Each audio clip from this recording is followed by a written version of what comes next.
This is Miss Boo.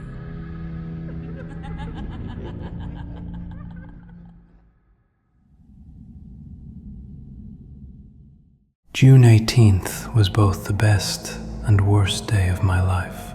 Because of some complications during the pregnancy, my wife had to have a C-section. I remember sitting alone in the recovery room while rain tapped softly against the hospital windows, holding my newborn son in my arms and trying not to cry in front of the nurses. He was so small, it terrified me. I kept thinking that one wrong movement could somehow hurt him.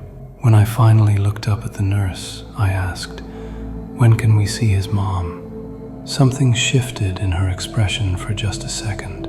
Back then, I didn't notice it. Now I think about it all the time. "They're finishing up," she said quietly.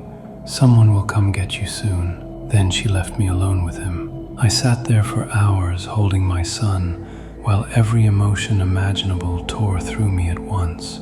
Fear, love, pride, guilt. I thought about my own father leaving when I was 12. I thought about all the mistakes I'd made growing up. Mostly I kept thinking about how badly I wanted to deserve this kid. As more time passed, excitement slowly turned into worry. Where was Emily? Why was nobody saying anything? Eventually, a doctor walked into the room, and the second I saw his face, I already knew something was wrong. "Nathan?" he asked softly. I stood up immediately. "Yeah, where's my wife?" He hesitated before speaking. There was a serious complication during surgery. Everything after that felt distant and unreal. Heavy bleeding, couldn't stop it. "We're sorry, your wife didn't survive." I remember collapsing back into the chair while this awful choking sound came out of me. My son started crying almost immediately after, like he somehow understood what had happened. I held him against my chest while tears dripped onto the top of his head, whispering over and over that everything would be okay, even though I didn't believe it myself. After a while, he finally calmed down and opened his eyes for the first time. He had Emily's eyes, the same soft blue eyes that made me fall in love with her in the first place. I smiled through tears and whispered, "Hello, Oliver." Emily loved that name. "I love you, son," I told him quietly. "Mommy loves you too." That's when I noticed something strange for the first time. Oliver wasn't looking at me. He was staring slightly above my shoulder. At the time, I brushed it off completely. I wish I hadn't. That was 5 years ago. Oliver grew into a sweet little boy, quiet, shy around strangers, unbelievably affectionate once he trusted someone. Being a single father wasn't easy, but I made it work. I convinced my boss to let me work from home most days, and eventually we moved into a small suburban house that felt more than enough for the two of us. But one thing never changed. Oliver always seemed focused on something behind me. Doctors kept telling me not to worry about it. He's still learning to focus. Kids stare at random things. Imaginary friends are healthy. Eventually, I convinced myself they were right.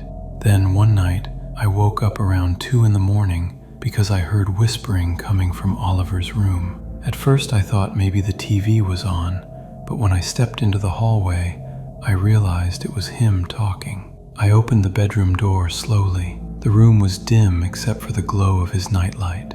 Oliver sat on the floor facing the upper corner of the room near the ceiling.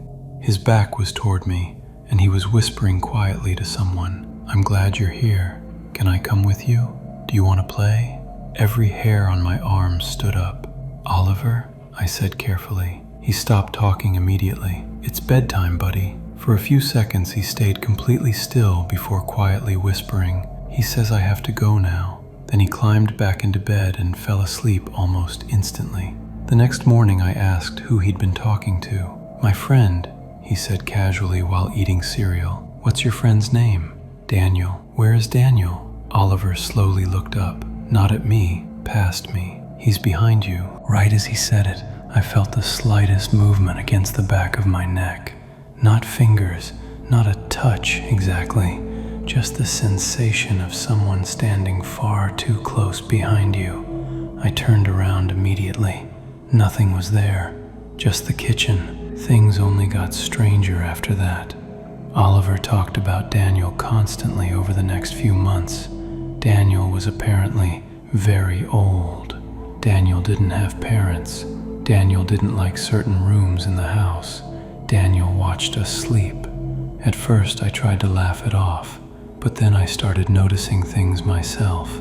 Doors opening after I'd shut them, footsteps upstairs when Oliver wasn't home, whispering at night that stopped the second I sat up in bed. One afternoon, Oliver was across the street playing with the neighbor's son while I worked in my office. I suddenly felt someone tap my shoulder. I turned around, expecting to see Oliver standing there.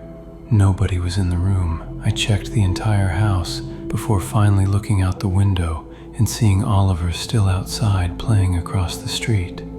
That was the first time I genuinely felt afraid inside my own home. The drawing started not long after that. One day the school called, asking me to pick Oliver up early because he'd upset some of the other kids. The principal handed me one of his drawings in the parking lot. 3 figures had been drawn in thick, angry crayon. One was clearly Oliver. Another was tall and completely black with unnaturally long arms. The third figure lay on the ground, covered in red scribbles. "Did you draw this?" I asked him quietly. He shook his head. "Daniel did." Then he pointed at the tall figure. "That's him." I asked who the figure on the ground was. Oliver started crying before whispering, "You." That night, everything finally fell apart. I was downstairs picking a movie when I heard Oliver screaming upstairs. Not crying, screaming in pure panic. I ran into his room and found him curled into the corner, sobbing uncontrollably. One side of his face was badly bruised. "What happened?" I shouted. Through tears, he whispered, "Daniel's mad." Something inside me snapped after hearing that. I started screaming at the empty room like an idiot. "Leave him alone! Get out of my house!" I grabbed a baseball bat and searched every inch of the room.